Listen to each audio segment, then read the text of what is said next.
가난하여도 성실하게 행하는 자는 입술이 패역하고 미련한 자보다 나으니라. 지식 없는 소원은 선하지 못하고 발이 급한 사람은 잘못 가느니라. 사람이 미련함으로 자기 길을 굽게 하고 마음으로 여호와를 원망하느니라. 재물은 많은 친구를 더하게 하나 가난한즉 친구가 끊어지느니라. 거짓 증인은 벌을 면하지 못할 것이요 거짓말을 하는 자도 피하지 못하리라. 너그러운 사람에게는 은혜를 구하는 자가 많고 선물 주기를 좋아하는 자에게는 사람마다 친구가 되느니라.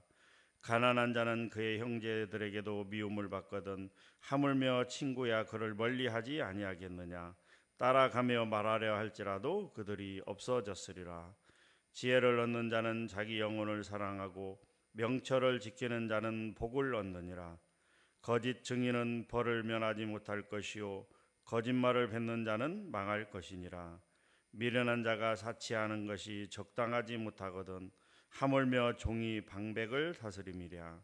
노하기를 더디하는 것이 사람의 슬기요 허물을 용서하는 것이 자기의 영광이니라. 왕의 노함은 사자의 부르짖음 같고 그의 은택은 풀 위에 이슬 같으니라. 미련한 아들은 그의 아비의 재앙이요 다투는 아내는 이어 떨어지는 물방울이니라. 집과 재물은 조상에게서 상속하거니와 슬기로운 아내는 여호와께로서 말미암느니라.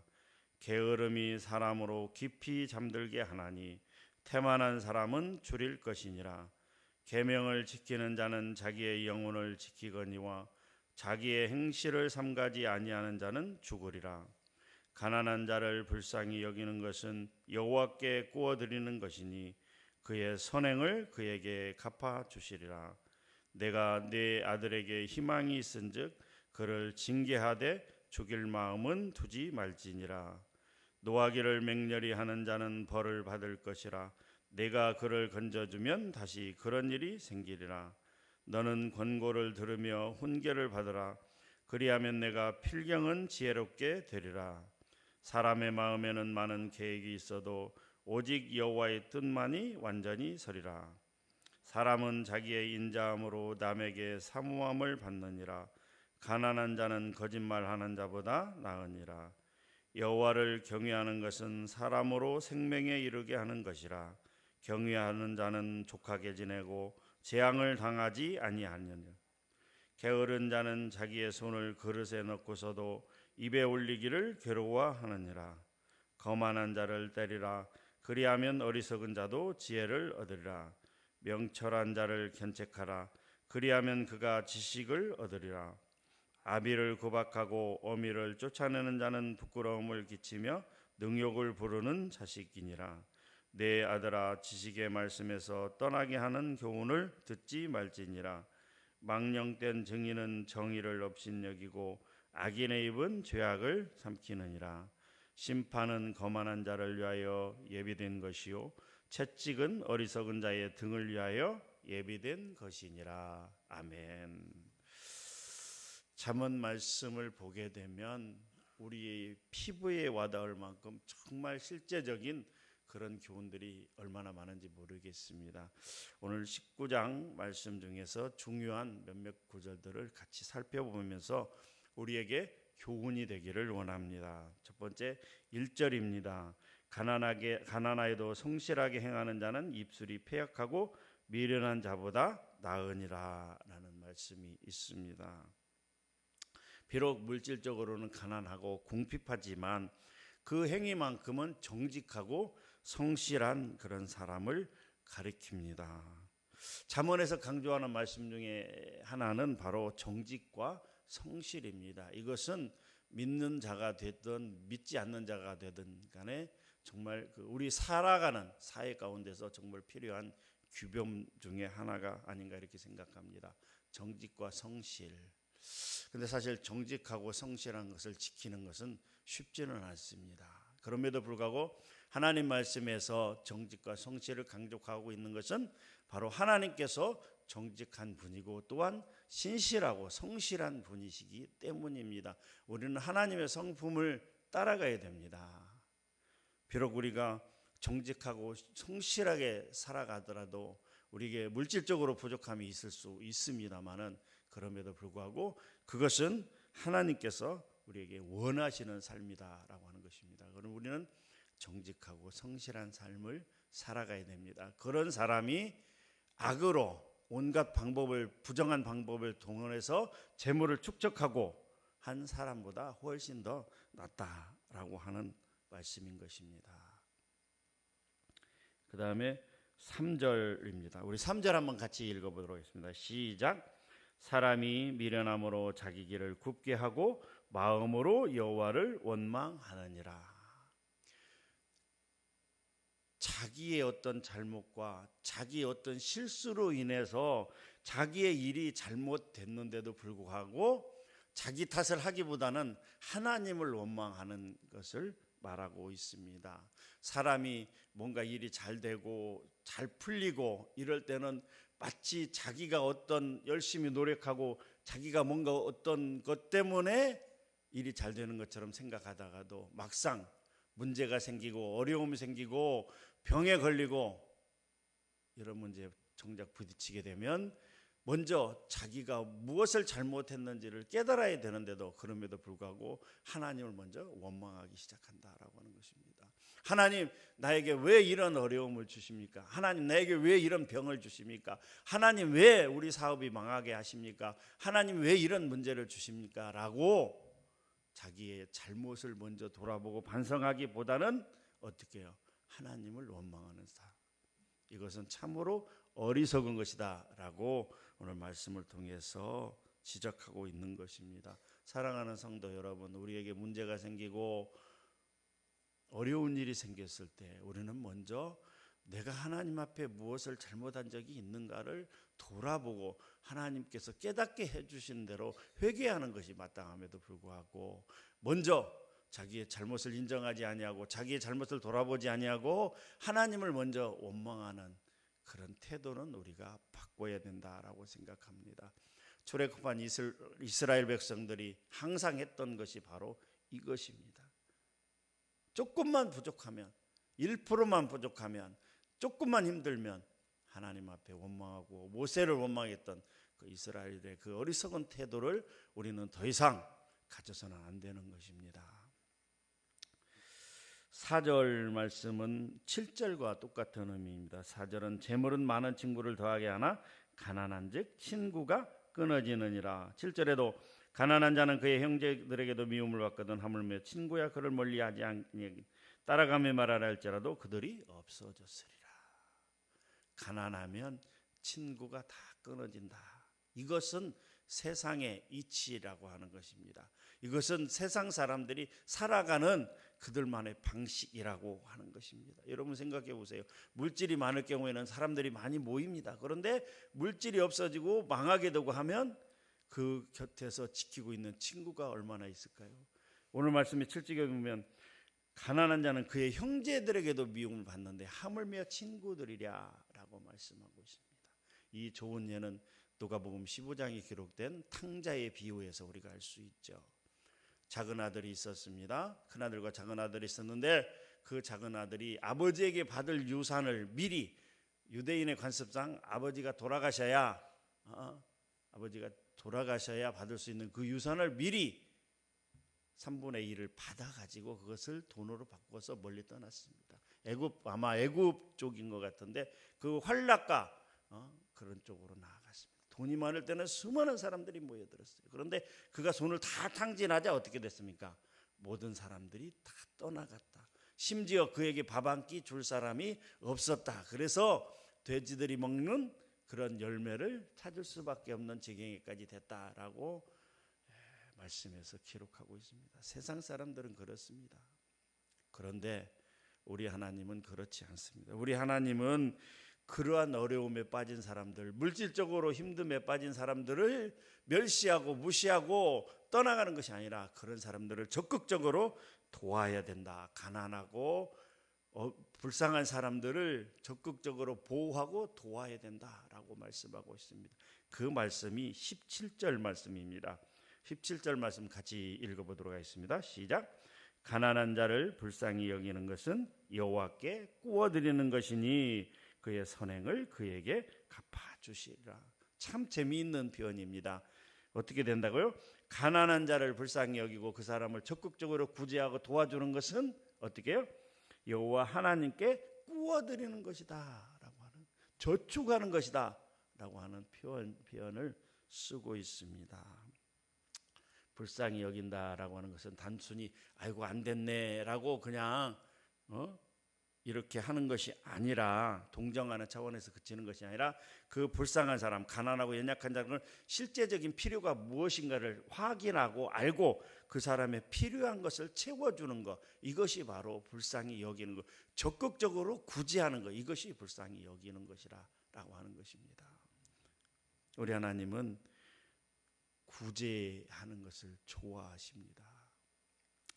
사도행전 20장 35절 말씀, 범사에 여러분에게 모본을 보여준 것과 같이 수고하여 약한 사람들을 돕고 또 주 예수께서 친히 말씀하신 바 주는 것이 받는 것보다 복이 있다 하심을 기억하여야 할지니라. 사도 바울 선생님께서 사도행전 20장에서 이제 에베소의 장로들을 초청을 해서, 밀레도에서 초청을 해서 마지막 고별 설교를 하는 말씀입니다.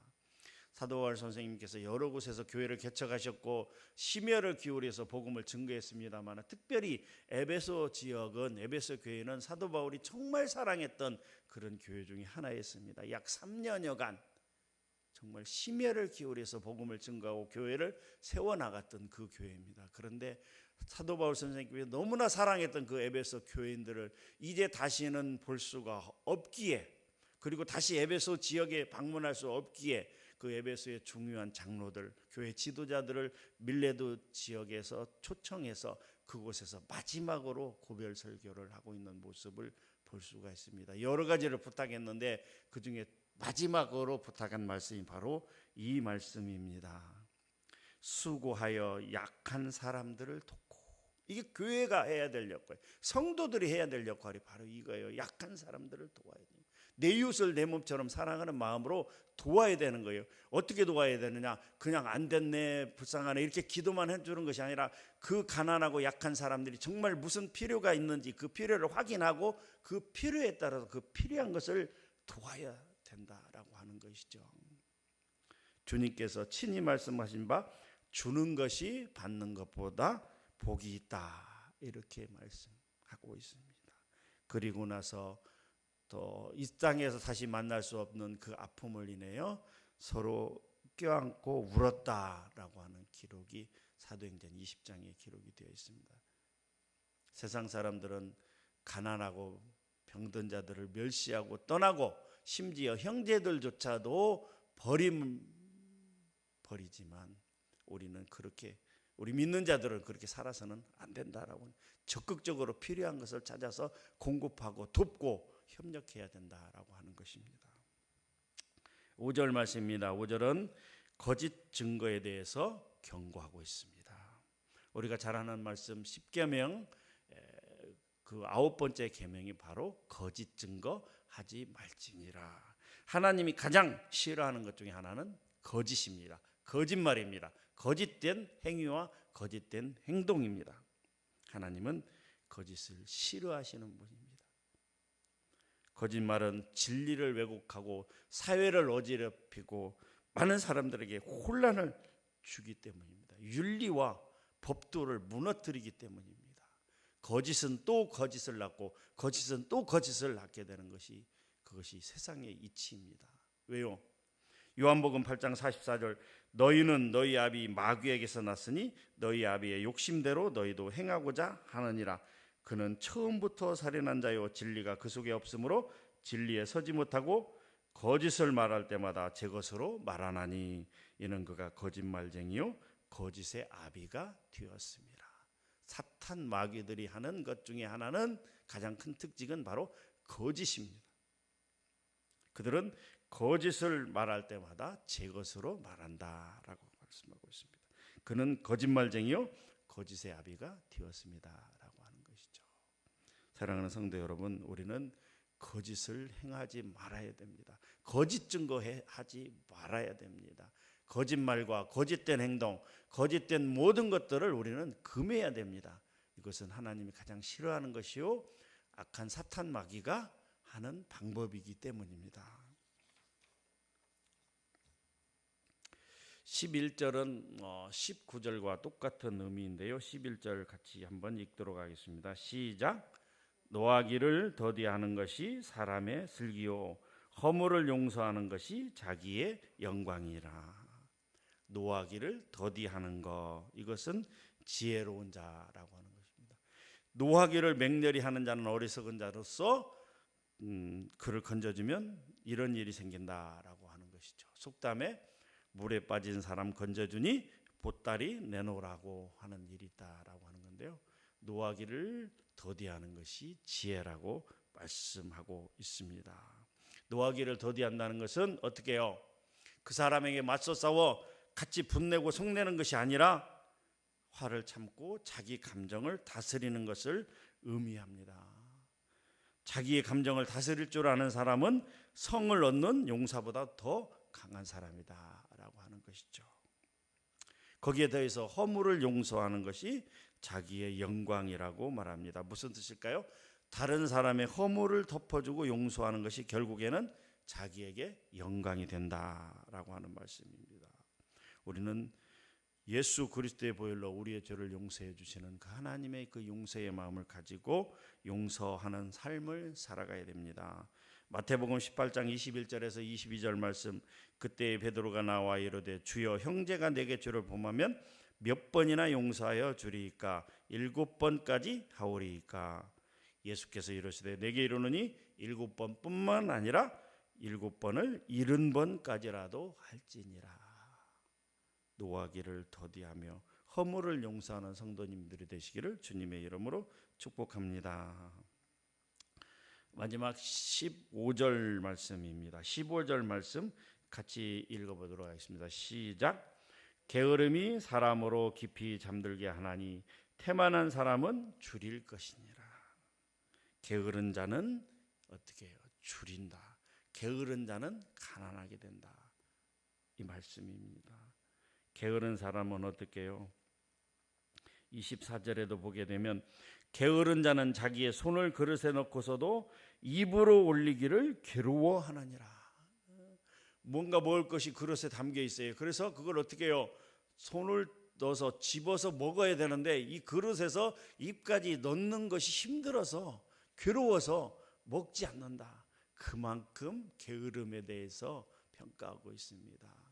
사랑하는 성도 여러분, 우리는 게으르지 말고 부지런해야 됩니다.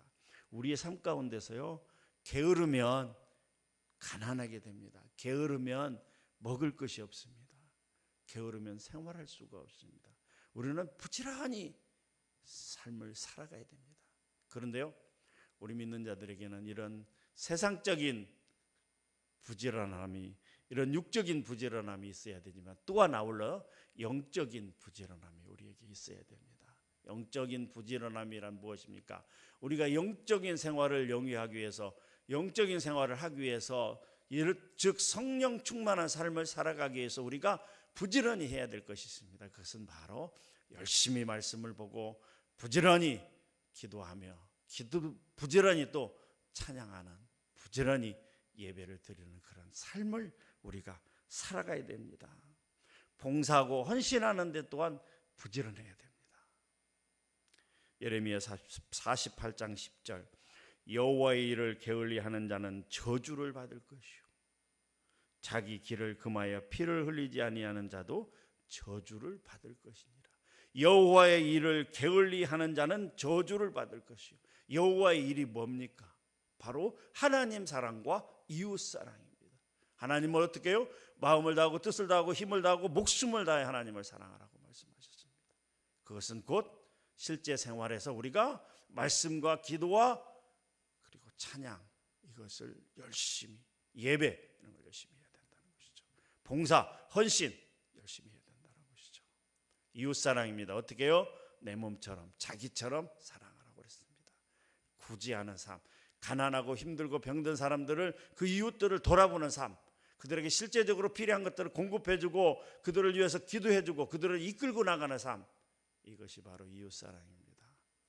이러한 삶을 실천하여 오늘 또 하나님 앞에 잘했다 칭찬받는 우리 모두가 되기를 주님의 이름으로 간절히 부탁합니다. 하나님 아버지 감사합니다. 오늘 또 귀한 말씀 주시니 감사합니다. 그렇습니다. 하나님, 우리가 영적인 그리고 육적인 게으름에 빠지지 않도록 도와주시고 더욱 부지런하여 하나님을 섬기고 또한 이웃을 섬길 수 있는 우리가 되게 하여 주시옵소서. 부지런히 예배에 참석하고 봉사와 헌신하며 기도와 말씀과 찬양 가운데 나가며 또한 어렵고 병들고 힘든 가난한 이웃들을 위해서 구제하며 그들의 필요한 것들을 돕고 그들을 사랑하는 삶을 오늘 또 살아갈 수 있도록 우리 모두에게 은혜를 베풀어 주시옵소서. 감사합니다. 예수님의 이름으로 기도하옵나이다. 아멘.